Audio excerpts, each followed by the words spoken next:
Hello, everyone. Welcome to the Miss Texas Show. Today we have a special guest, Miss Victoria Kelly. And this is the special show for human trafficking awareness.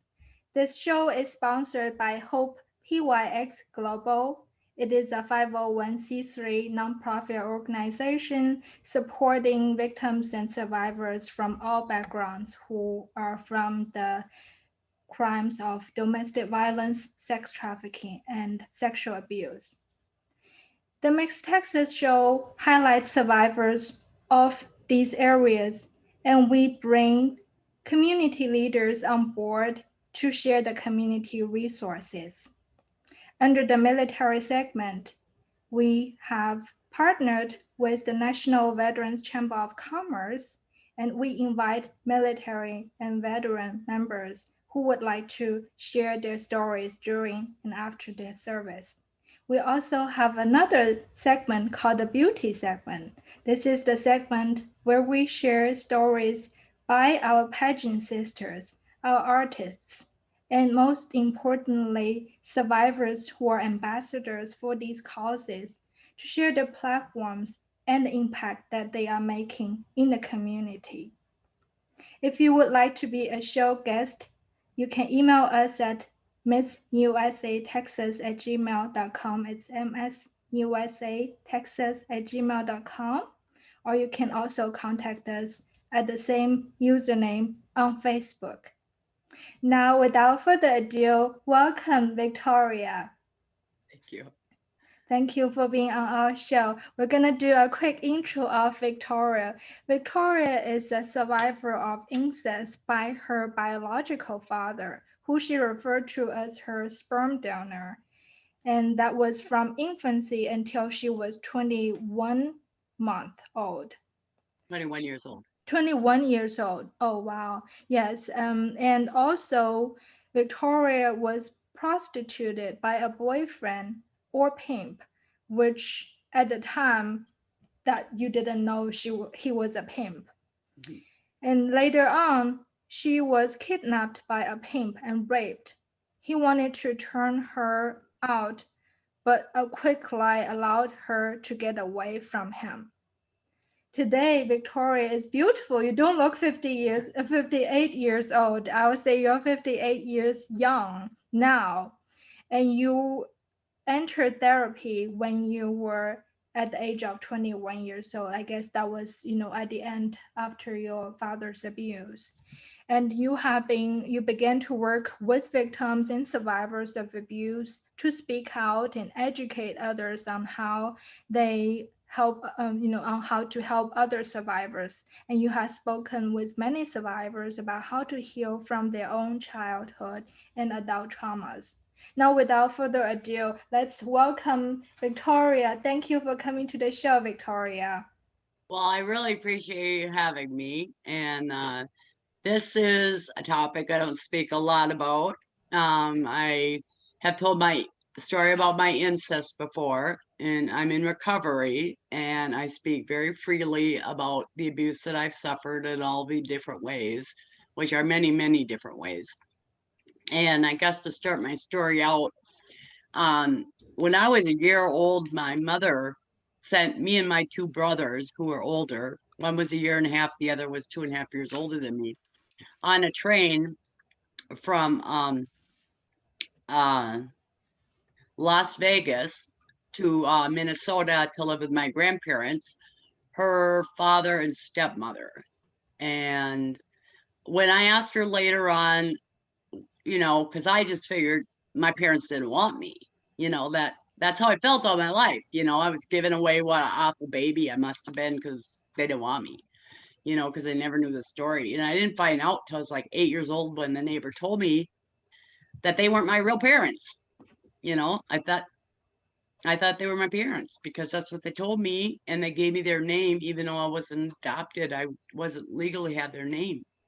Oh, Yeah. that's So, why you refer to your dad as the sperm donor, I guess. well, as far as I'm concerned, he wasn't a dad. He was a Right. rapist.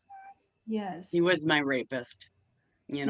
and my molester and my controller. I'm So very sorry that anyway, happened to yeah. you. So when I was an adult, I asked my mom, I said, well, why did you send us on a train to Minnesota? She said, I just had a feeling that you all were in danger, you know? And before she passed away, I got to tell her, because she always said what a bad mom she was for not raising her kids. And I got to tell her, you weren't a bad mom because you went with your motherly instincts to protect your children. I said, and that was the best thing that you could have done because if not, my dad would have had access to me all those years. And the first time that I remember him coming after me, I was 15 years old. And I had been dating this guy.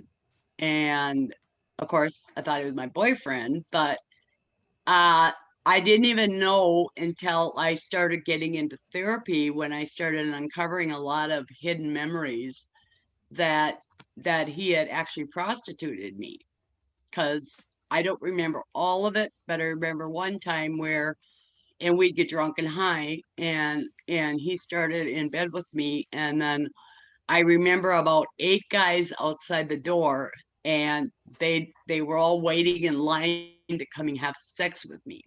And he was standing at the door collecting their money. Wow. So I don't know how long it went on. I don't know how many times it happened. And what happens with trauma survivors is they'll get bits and pieces of memories, you know. And that was really difficult because, like, when my memories started coming back, I was like, oh, I'm making this up because I really did not want to believe that that was a part of my life. You know, I'd much rather believe that I made it up, that this couldn't really be happen, couldn't really happen to me, and I ended up in a psychiatric unit where I was committed to a state hospital. And what happened was I was crawling around on my hands and knees all the time. And I'd end up in a corner and I'd be all huddled in a ball like that. And I'd be whimpering, you know. And they diagnosed me with borderline personality disorder. And basically, I ended up finding out I had multiple personality disorder, which is now known as dissociative identity disorder. And I just want to explain the two ways that the psychiatric hospital looks like at it. Okay, so if you have dissociative or if you have borderline personality disorder and you did the behavior I just explained, they would write down in their notes, she's crawling under the table and whimpering and acting like a baby to get attention. And because when they found out I had multiple personality disorder, they would say the same thing, but then they would say she's having a dissociative episode, which like is viewed completely differently, you know. But the first time that I remember my dad, it was like I was getting ready to have this art show, and he had come to a few dance recitals, and I just for some reason invited him. And then when he was getting close to coming, I was sitting down at the cafeteria with my friends, and I'm like, "Well, are you guys afraid of your father?" And they're like, "Well, yeah, sometimes he gets really mad, and yells at me. And back then it was, yeah, once in a while, and I'm really bad, he spanks me because that was like the thing back then. We're talking in, the 70s. And anyway, and I go, no, it's not like that. I said, it feels more like a life or death situation.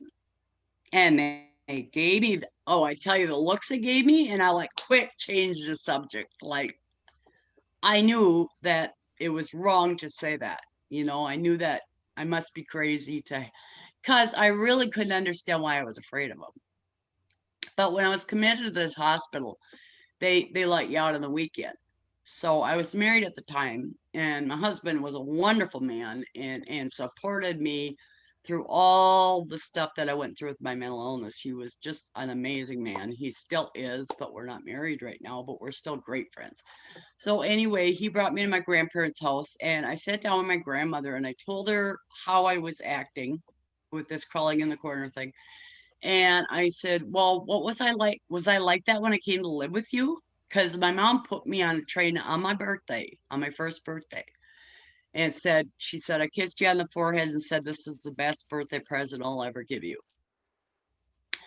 So she said, yeah, you were. And I said, well, what did you do? Well, we took you to the doctor. It was like pulling teeth, you know? And I'm like, well, what'd the doctor say? Well, the doctor said we should never tell you because if you don't know, it won't affect you. I said, obviously it's affecting me. I'm locked up in a state hospital and probably never get out of it. You know, I said, at least if you tell me, uh, I'll know what I'm dealing with and maybe I can get help, you know? And I don't know how graphic I can get, but I had already been sexually molested by age 1. My dad had already raped me because, my opening was too big for a child at that age. And, she was told by the doctor, don't ever tell me because it won't affect me. Well, I want to tell you that children that are abused and molested, they remember and their body remembers and their mind remembers, you know. And what happened at that point is that I started splitting off into these different parts and personalities. And I ended up finally being correctly diagnosed and found out that I had 31 personalities Wow. because of the constant abuse. Like when I could remember when I was just as far back as I could remember, my grandparents would always be in the bar, and these guys would take me and put me on their lap and start like kissing me and fondling me. And I can remember going to my grandma and saying, why are they doing that? I don't like it, and then I'd say, well, why are they doing that? And she said, oh, because you're just such a cute little girl. And, it didn't feel right. I didn't like it, but I didn't know how I could stop it. And it didn't seem like, I mean, they weren't protecting me, put it that way. They were not protecting me, And when I was 8 years old, my neighbor was molesting me. Matter of fact, he was molesting all the kids in the neighborhood. And a 3 and 4-year-old girls that lived right next to him, they got raped. So the mother started prosecuting them. So the police went door to door to see if any other kids were abused. And I can remember coming to the door, and my grandma answered the door, and he said, that man down there, has he ever touched you, in a bad way? And I remember looking up at my grandma, and she was looking down at me, and she just looked, I don't know, terrified, and said, if something happened, tell the police. And I did. I told him. And so the man was arrested, and I had to go to court, not court. I had to go in the judge's chambers. And I can remember my grandma saying, it's a judge. You got to tell him the whole truth, blah, blah, pretty much scared me. So I go in there to like tell him what happened. And I told him what the guy did. And he said, I don't understand. Show me. Yeah. And so I felt just like I did when I was at the neighbor's house with this judge. And so, like, there's this corruption all over, and children are not protected. And it breaks my heart. It breaks my heart, that I wasn't protected, that I talked to other women and men, and they weren't protected. They weren't loved. They weren't I was neglected. I was abused. I wasn't helped. When I got to be a teenager, I started working in a bar when I was 15. And my grandparents, like I said, all along were taking me bars. And back then, if the adult that you were with allowed you to drink, you could drink in a bar. And so I was getting drunk on the weekends and dancing. And of course, all these older men were coming up and asking me to dance, you How know, old were you at the time? maybe 14, 15. Wow. Mm-hmm. Yeah. And then the guys would come over and say, not to me, but to my grandparents, can I take her out for breakfast? And they'd say yes. And I did not feel I could say no. I didn't feel like I could. And yeah, so, and then I had boyfriends that date raped me, and people would call me promiscuous. And what's weird about that term is men are not called promiscuous, women and children can be called promiscuous, you know. And I guess I just kind of accepted the term and felt that if I just had sex with them, that I had some kind of a control. But then I realized it was just after I got healthy, realized it was just an illusion of control. And that the underlying thing was that I was deathly afraid of them because I had fought some guys and got really, really hurt. And so that kicked in, and when things would start happening, I did not feel I could say no because of my history, you know. And it kept going on and on. My dad came after me when I was 15, when I was 17, when I was 18, when I was 19, and when I was 20 and 21. He just kept coming back. And every time he come back into my life, uh, I knew I was afraid of him, but I couldn't remember why. I I had no access to those memories whatsoever. So the last time I had left my husband, and I had my daughter was 6 months old, and he had shaken my daughter so bad that I am just there must be something out there, some kind of a higher power out there that protected my daughter because she never got the shaken baby syndrome. But he was screaming at her, shut up, shut up, shut up. And she wasn't crying anymore because she was crying when he started. And I ran in the back room, and he's got her under the arms. She's 5 pounds because she was 2 months premature, and I had just gotten her home from the hospital. She had been in the hospital 2 months. Started shaking her like that. And I mean, her whole body and her head and everything was just like a rag doll. And my higher power, I just say higher power, um, knows what happened. I have no idea because the next thing I know, I'm sitting on the steps outside the house saying, you've got to help me get away from him because he's going to kill her. And he wouldn't say my daughter, he would say that baby. And he even said to the point of, ever since you had that baby, you hardly pay any attention to me anymore. And I Wow. had all of a sudden next morning, I had this idea. I said, if you don't get a job, I'm leaving you, which is totally ridiculous because he was home like guarding me all the time. I couldn't leave. I couldn't talk to my family, couldn't talk to my friends. He totally isolated me. And well, in his drug addicted alcoholic brain, he thought she's gonna leave me, so he went and got a job. And the day he got a job, I left him, Oh. because I knew he couldn't keep a job. And then I went in hiding with my daughter. And he called up and went over and threatened my grandmother and said he had a right to see his daughter and I was his wife. And that was, like they're my possessions kind of, because that's how he felt. He We were his certainly act possessions. very controlling, yes. Oh, very controlling. Yeah. Yeah. Very controlling. And so anyway, I got away from him. My daughter was 6 months old, and I didn't think I'd go to battered woman shelter, you see, because he hadn't beat me. Because that's what I thought. You had to be beat, and I wasn't beat.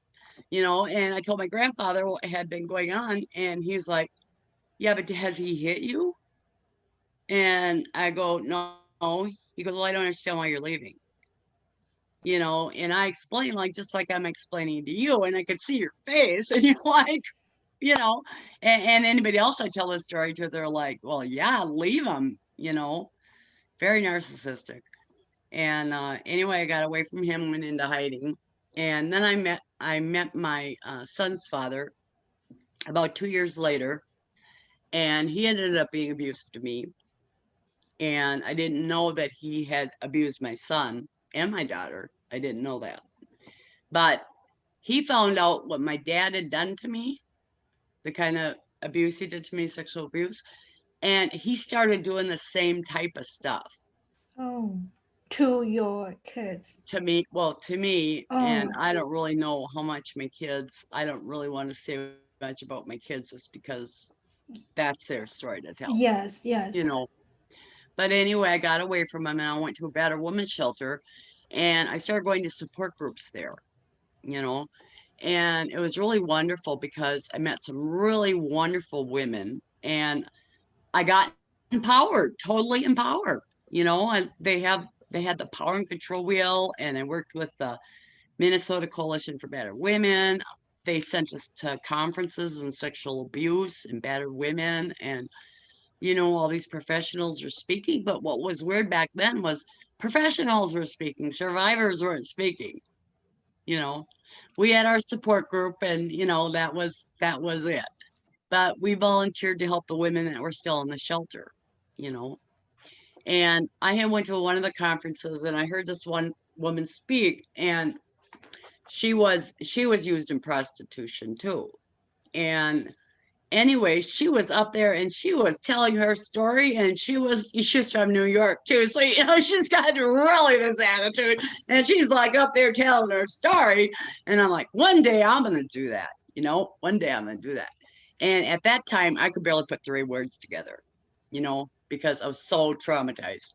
So I followed it around like a lost puppy because it was like a 3-day conference. And anyway, I was sitting down with her and I kind of told her some of my story. And then I went, but I'm crazy, because I had these diagnoses and I was highly medicated and all this stuff. I said, but I'm just crazy. She says, you're not crazy. What was done to you was crazy. You just reacted normal to these crazy situations and these ways that you've been treated all along, you know. And that was the first time that I ever felt there was hope, you know. I had never felt there was hope because when I worked with the battered women's shelter, I could share my story about being a battered woman, but now about not about the prostitution pornography. But when I got away from um my daughter's father, my dad came back into my life and started having sex with me again. And he was into like pornography and S&M, which for those that don't know is sadomasochism, which is like he had me sign a slave contract. He was a master, I was a sexual slave. Oh, And he had me sign that. And basically, it was if I did anything that he didn't approve of, then I would be punished. And there came to a point where, like, just if I like sat like this or with my legs crossed or whatever, he would quote punish me. And he had all these, well, he called them sex toys, but to me they were torture devices, would torture me, you know, horribly torture me. And that's why, like, when I got away from him, I was a mess. And anyway, and he had taken pornography of me. Now, he told me with the pornography he had taken of me, if you don't do what I say, I'm showing your grandparents this. And I couldn't imagine my grandparents looking at these pictures that he had taken, you know. And he told me, if you ever leave me, I'll find you. And if I don't find you, I'll send somebody to find you. And I will put you in a basement and I will chain you there.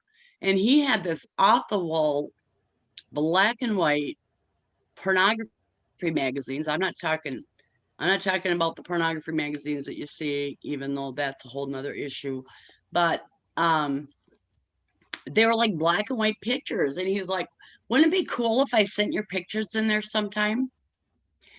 And I had to react in the ways that he wanted me to react. He called what we did making love, you know, and I had to like learn new terminology to what was happening to me, you know. I had to learn to call it rape. I had to learn it called oral sex. Oral rape is what I call it, and things like that. And so anyway, he wanted to take me to Louisiana, marry me, and raise my daughter as our child. And he basically said, if you don't go along with me, then what I'm going to do is make sure everybody knows that you're crazy, that you're just making this all up. And I'm going to take Alicia and I'm going to have my way with her. And he hadn't done anything to her, you know. But he told me, he said the day that I came home from the hospital, I wanted to be with him. I mean, he was totally off the wall, you know. And and after now talking to other survivors, they're telling me the same kind of stories, you know. But when I get up and speak and stuff, I've got people that come up to me afterwards and go, I don't know, I just feel like I can talk to you and tell you my story because I just feel like you're not going to tell anybody and that it's safe to tell you. And I cannot tell you how much that means to me. And I was back on what was called MySpace and I just started writing a little bit about my story. And this woman started writing to me and she was asking about my life a little bit. I had posted a picture of me at a year old. She started writing to me, asking me questions about my life, and I was writing it back. And then she was asking questions about kind of stuff I had no idea, but I look it up on the internet and send her links. Well, after quite a while, I didn't hear from her for about, I don't know how many months. And I thought, well, maybe I said something or did something wrong. You know, I blame myself. And anyway, I still got a frog in my throat over this one. She writes back to me and says, I just want to thank you for sharing your story and for all the information you gave me because my 4-year-old granddaughter will never be molested by her father again. And I tell you what, at that moment, I knew that I had to tell my story and I had to get it out there and I had to work with organizations that were helping children and that were helping adults too, you know, that had survived childhood trauma. And that's when I started telling my story. Like, I've got 34 years of sobriety. And, you know, I used to think I was having blackouts because I was drinking and using drugs, but it wasn't. It was because I was disassociating and I had these other personalities that were developed. And I had big blocks, and sometimes it would come back like in dreams, but usually MPD, or as they call it now, dissociative identity disorder, is caused by trauma before the age of 5. And that a lot of people are misdiagnosed. It takes years to get a correct diagnosis, you know, and you know, was abused by my godfather, insisted by my mother, um, just you know what I mean, just like it was just all around me. And when I was a kid, I could remember thinking, I don't want to be an adult because if I'm an adult, I have to abuse kids. I mean, I really did not want to live as far back as I can remember. I've been suicidal, you know, and I ended up getting what was told was untreatable, inoperable breast cancer. And my husband said, "What are you going to do?" I said, "Nothing. I've been fighting all my life, and I'm just exhausted." You know, I said, "This is the answer to my prayers." And I said, at least now I won't die of alcoholism, drug addiction, or mental illness. I'll die of the acceptable disease, cancer. And I had placed my kids in permanent foster care because I was in a revolving door of psychiatric units and it wasn't fair to my kids. They were bouncing in and out of foster care or whatever. And so I placed them in, and you know, I didn't lose my rights. I got to visit them and everything, and I got them on holidays and all that kind of stuff. But they were in a stable environment and they thrived. They totally thrived. They would have never graduated or nothing. And they are both amazing kids and doing amazing things, you know. And anyway, I what a couple days ago I was thinking of backing out of this interview because my kids know like every other part of my story except that I was used in prostitution and that my dad did all the pornography and the torture and all that stuff. I did write a book. It was self-published. It never, of course, got released, but I made a bunch of copies and a whole bunch of people read it, and I spiral bound it and, sold some and gave some away. Anyway, so I've read some of those writings, and then when I got the book done like that, I gave it to my kids, and basically they both said they're not reading it. you know, they're not reading it. And it's understandable though. I mean, the kids know a lot about what I've been through, not of course a lot of the details that I'm sharing right now. Just because, who wants to know that your mom went through all that? Who wants to Right. know those kind of details? But the reason why I talk about the details is because I felt like I was the only one. And I want survivors to know they never have to be alone again. Ever, ever, ever, ever. There are so many resources. And I'm the Minnesota ambassador for NASCA, which is the National Association for Adult Survivors of Child Abuse. And we have Zoom meetings. We have a blog talk radio show Monday through Friday nights. I got involved with them 10 years ago, and I've got involved with other survivors. And my page is open. I even have on the very top that, um, I work with survivors.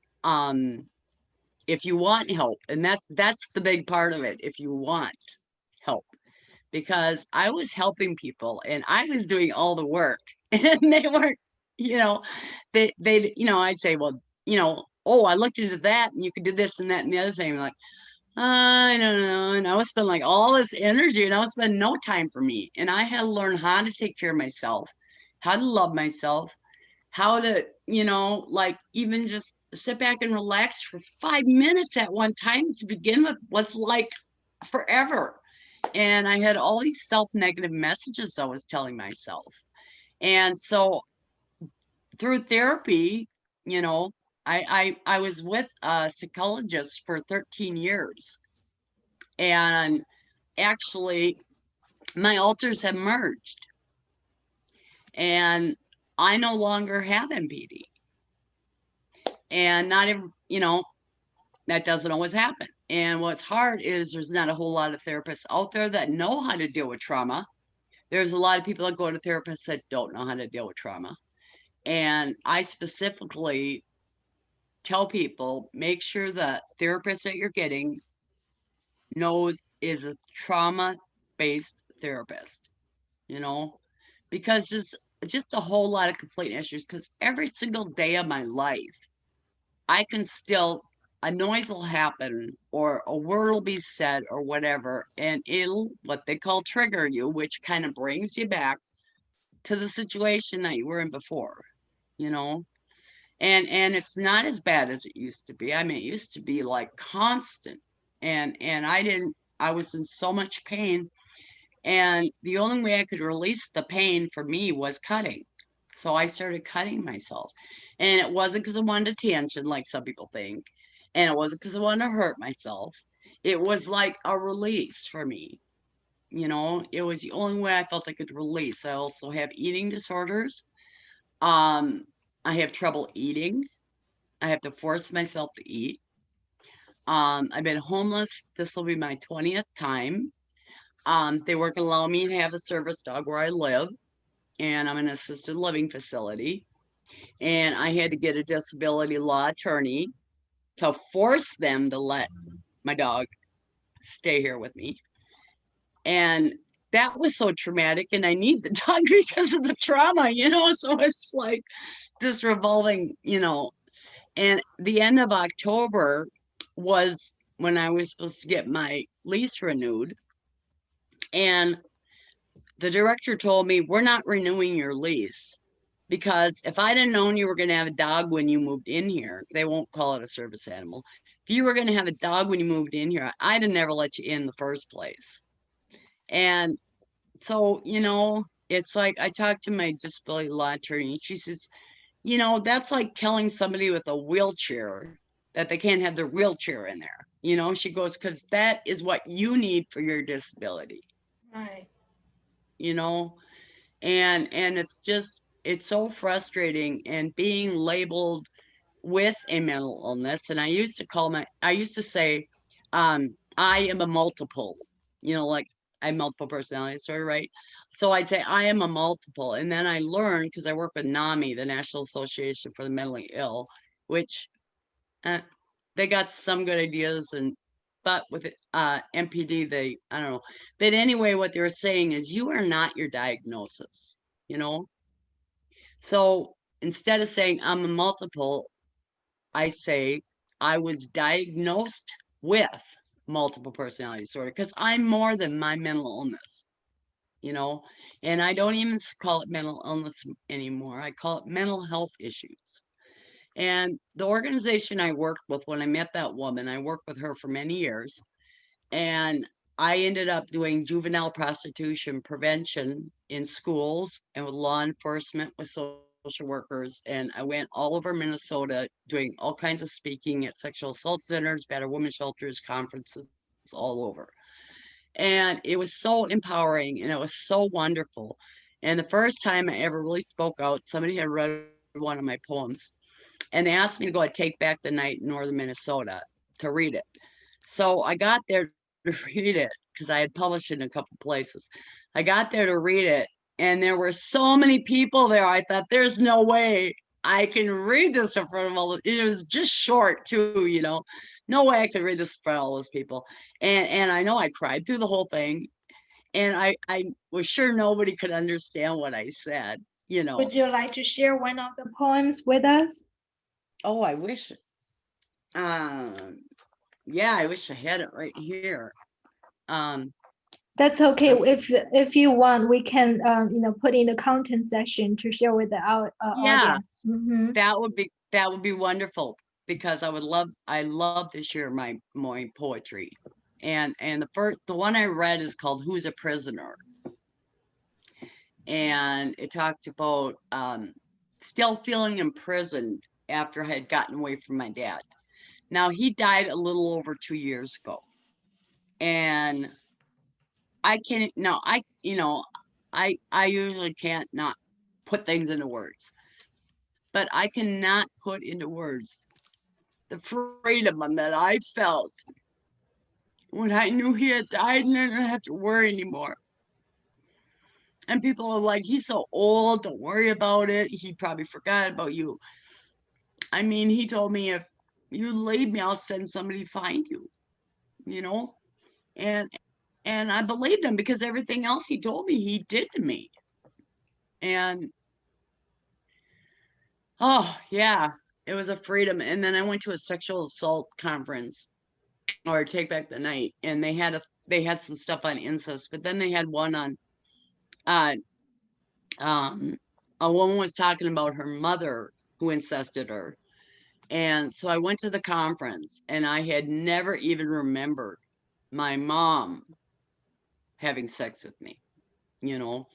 And I ended up going to carnival because I wanted to meet my mom. And I went in there and she basically said, well, she called this guy her old man. If you're not with somebody, then anybody, you're just like free to anybody that's out there, the other carnies is what they call them.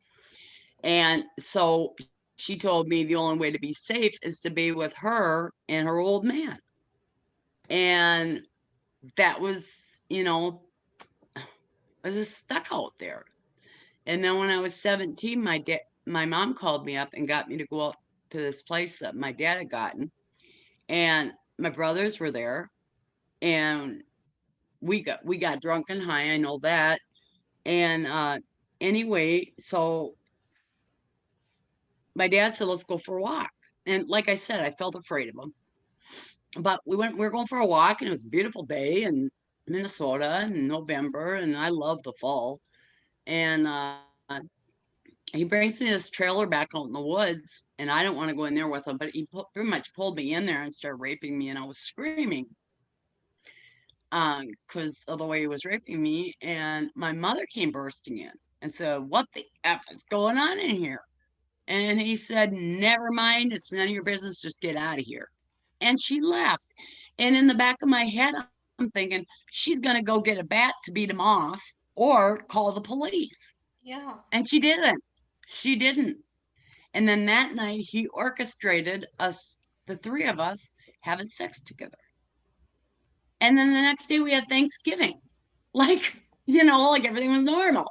And I called my grandparents and I said, "You got to come get me, you know? And I couldn't remember all these memories. So I couldn't understand why I kept going in the hospital every year around Thanksgiving. So finally, when these memories came back and I was able to deal with them in therapy, I wasn't going back in Thanksgiving, you know? And so as these memories started unfolding and I was dealing with them, and one of the ways that I dealt with them too was I did a lot of journaling, artwork. And I mean, sometimes I'll just take out a piece of paper, or I mean, I still do, just a blank piece of paper and just start scribbling on it, like in red or black or whatever. And I don't know what it does, but it just released all that rage and anger. And because as growing up, I was always told that girls don't get angry, you know, Right. that's not nice, you know, or don't feel that way, or you're thinking wrong. So I always never trusted myself. I wanted to ask about poetry because you mentioned about poems. Do you think that will be a way of helping release, these emotions as well?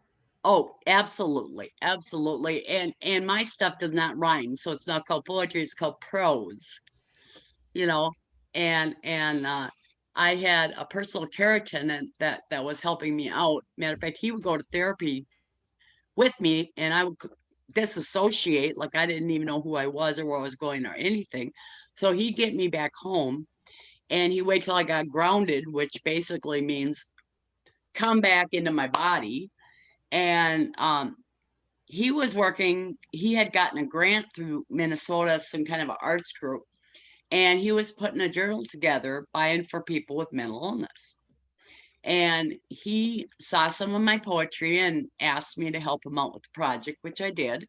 And then I also had some of my poems published, and so it just, things just started rolling. And, it doesn't, like people say, I wish I was a writer. And I give them a piece of paper and I say, write a sentence. And they write a sentence, I say, you're a writer. And then if they want to be an artist, I give them a piece of paper and a pen and I say, draw a stick figure. Can you do that? And they go, yeah. So they draw a stick figure, and they go, you're an artist. You know what I mean? Because there's no good right or wrong way to write, I love I used this. to think you had to have the right punctuation and capitalization. No, you don't. I love how you're empowering others. I think it's very important that you are, transferring or converting this negative energy into the positive energy through helping other people. And, by sharing those stories and by sharing those methods that you are helping yourself, in other ways, also helping other people relieve the emotions and eventually the healing. And you mentioned, like, the different people that was about the trust issue earlier on, and you mentioned that many people come to you say, I feel like I can trust you. In fact, some of the people that we might mutually know together, and to me, I believe it's like a healing journey, and everyone has a different story, and everyone has a story, and there's no comparison. There's no one story is worse than the other, or one story is more important than the other. We are all equal. We are all human beings. And for me, I say we only have one nationality, that we are global citizens. It doesn't matter, I am from China, you're from the United States, how I look, and whatever background. People are people, and we all have these human rights. And I really appreciate that you're sharing that. Now, I wanted to ask you a little I just bit. want to quick say, I always say that I don't see any borders and we all smile in the same language. I like that one. I Absolutely. I And we like talked to about say their that. hearts. Yes, Yes. and I do the Mm-hmm. heart because Yes. everybody knows what a heart is. Yes. And the other thing is, I look at people's commonalities rather than their differences. And one of the commonalities we all have that well, not everybody, because like I blocked mine for a long time, but is feelings, and with NASCA, there is no hierarchy of my abuse was worse than yours. Like you said, abuse is abuse is abuse, and none of it should have happened. None of it should be happening. The Absolutely. judicial system should be charging these people. My dad was arrested. He not only abused me, but he had another woman that he was starting to have to be a sexual slave. And this guy that was supposed to be my sexual slave. And we all ended up escaping one night. It's the only way we got away from him and going to the police. They arrested him. And my grandmother, not the one that raised me, his mother, who I adored, bailed him out of jail. And later on, I asked her, why did you bail him out of jail? And she said, because he was going to lose his job. And then she said he was sorry. I said, sorry for what he did or sorry he got caught? I said, I think he was sorry he got caught. He didn't want to stop doing what he was doing. Right. And they say the average child molester, the average, has 50 victims Oh, before I they're did not caught. know that. And so all he was done was he was court ordered to therapy. So all these molesters sit around and talk about what they did to kids. And in my opinion, that just gives them more ideas, and how not to get caught because so and so got caught that way, And then I said, they called me up 3 years later and says, oh, he graduated from therapy. I said, how'd you graduate from therapy? What did he do to graduate? Well, all these abusers sit around and vote whether or not you dealt with your issues. And Oh, so I brought up a medium experience of what he had done to me. And the guy says, well, you know, um, I didn't know that. I didn't know that it was that bad or something like that. And I said, yeah, well, yeah, it was, a lot more than that. And he goes, well, if you'd have come in here and confronted him when we asked you to, we would have known all that. I said, just the thought of me ever seeing him again ended me up in the hospital for 9 months when they asked me that. I said, there was no way that I was going to come in and confront him in a group with a bunch of perpetrators. I mean, I can't believe that they even would suggest it, to a victim. And of course, things have changed, but I tell you what, they really haven't changed that much. That was the early 80s.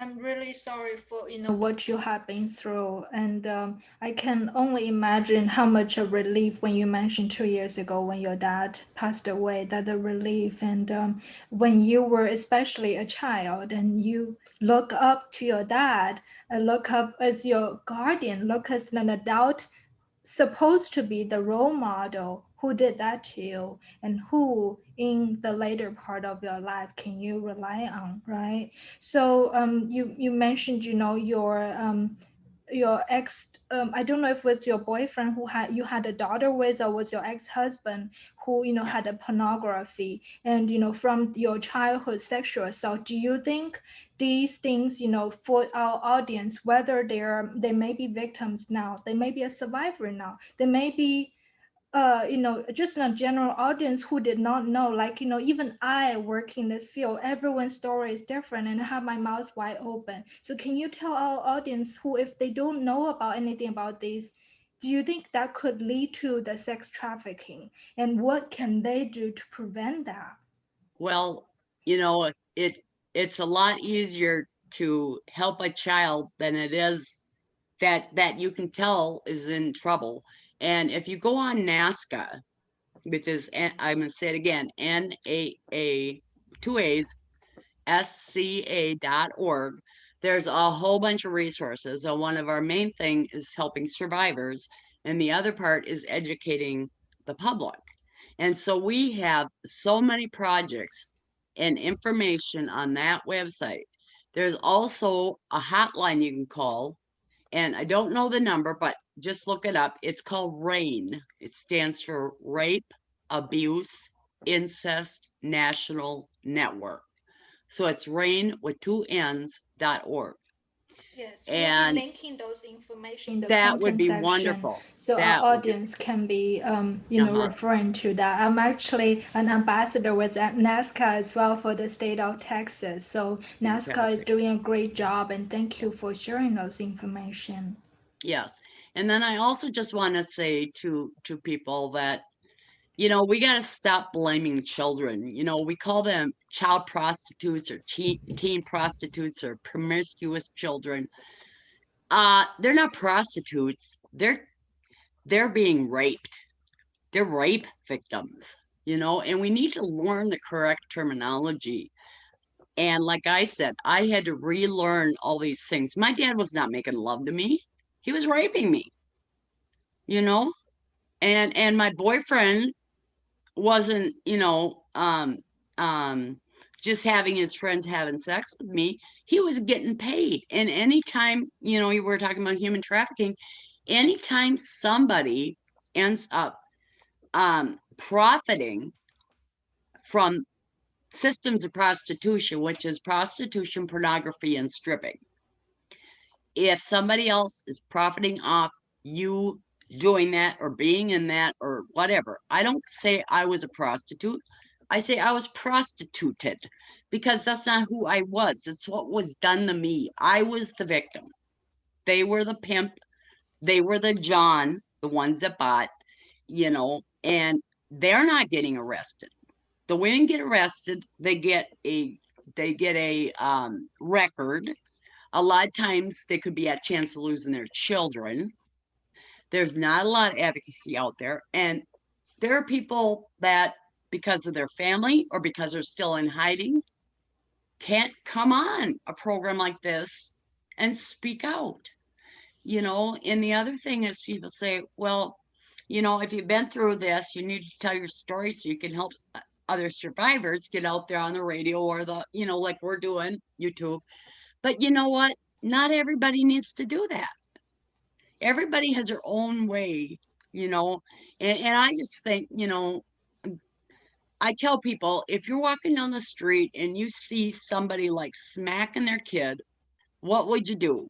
Or if you seen a child that was, running around rags or you knew wasn't getting fed or whatever, for neglect, um, what would you do? And to pose that question to people because it's every adult's responsibility to take care of the children of the world. This is a pandemic problem. They said that COVID is. This is way bigger than that.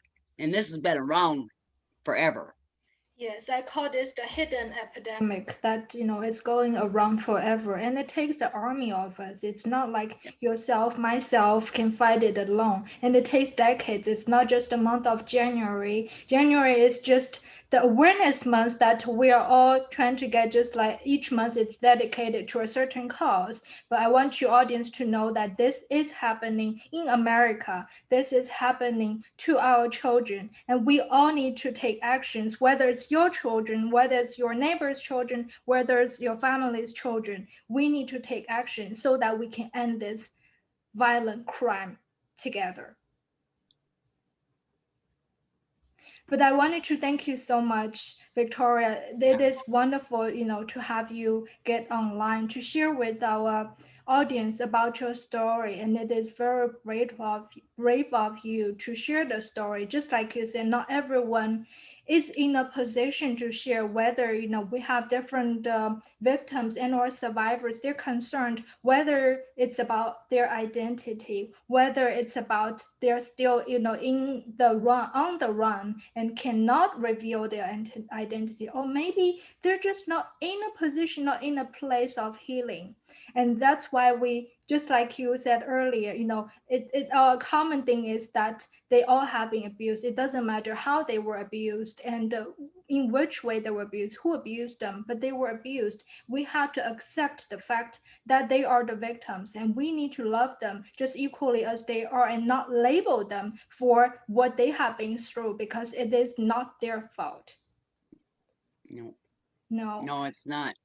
It's not. And I've spoken 3 different times for NASCA. I've been interviewed 3 different times as a guest. guest speaker. And if there's any way that you could put a link up to that too, you can hear more of my story. I Absolutely, go a we will little bit link more in them. depth, Mm-hmm. and the thing about the NASCA Blog Talk Radio Show, it's adult, it's adult content. I mean, we don't hold back. It's not like, we put any warnings on there that, because on some websites, some groups, they put, you got to put a trigger warning. And I was talking to somebody, I said, well, I'm afraid to talk about some of this stuff. And I'm afraid I'm going to trigger somebody. She goes, you know what? When somebody says lobster, it triggers me because some experience had happened to her. So we don't know what's going to trigger people. And we need to get our story out there. And I have another friend that wants to publish a book, but she's afraid to because she doesn't want to give abusers any ideas. I'm like, they already have these ideas and they're all over the internet, and you have to watch what your kids are getting into on the internet because these perpetrators going on there and acting like, they got a 14-year-old girl, a 15-year-old girl. I'm a 14-year-old boy and let's meet over here. And it might be a 50 or 8-year-old man or 25-year-old man or whatever, and they abduct them. Children are being abducted, and like I said, there, as far as I'm concerned, you know, um, uh, children all over the world. We need to speak for children all over the world because, um, as far like I said, as far as I'm concerned, there's no borders. There's no lines on the map. I don't see that. I see us all as one, and we need to start loving each other. We need to stop blaming and shaming and sticking people out there and say you should tell your story, because it's not a matter of healing. Then tell your story, because everybody has their own path, everybody has their own journey, and nobody should be expected to do anything. I tell people, you're a human being, not a human doing. Very well You're said. Yeah, Yes. you're okay just the way you are. You don't have to have a clean house. Your kids don't have to be perfect. You are just wonderful just because you're here. Thank you. Thank you so much, Victoria. You've covered so many important information. We will certainly be linking everything in the content section below. I will even be, after getting off, getting some of the terminologies from you so that we can make sure that the information is correct at the content section below. For those who are watching in later, this is the Miss Texas show. If you find this information helpful, give it a like, and most importantly, share, because this information has to be heard and heard around the world so that we can avoid this from happening to you, to your family, maybe to your sister, maybe to your daughter. And we want to raise awareness. And thank you so much for watching. But most importantly, thank you so much, Victoria, You're for welcome, sharing but I this. I do want to say it could be your son or your brother. We often just think this is just happening to women, but boys are bought and sold too, and Totally. so are men. you Totally. know. Yeah, I Everyone just can be throw that a in. victim regardless of your gender, your Any human being, nationality. Yeah. Yes. everyone. Yes. Thank you so much, Victoria. I really appreciate your time Yeah. and coming on board and the courage to share this story with us. And you have no idea how many people you will impact and empower around the world. And we can't wait to share more information about you on the content section so people can hear about the other interviews as well. Yes. Thank you very much. And, like, I wouldn't have the courage that I have if I hadn't seen the courage in other survivors. That That's really what I want to say. that's great. Thanks for having me. Thank you, Victoria, for All being right. on the show. Bye for Yeah. now, everyone.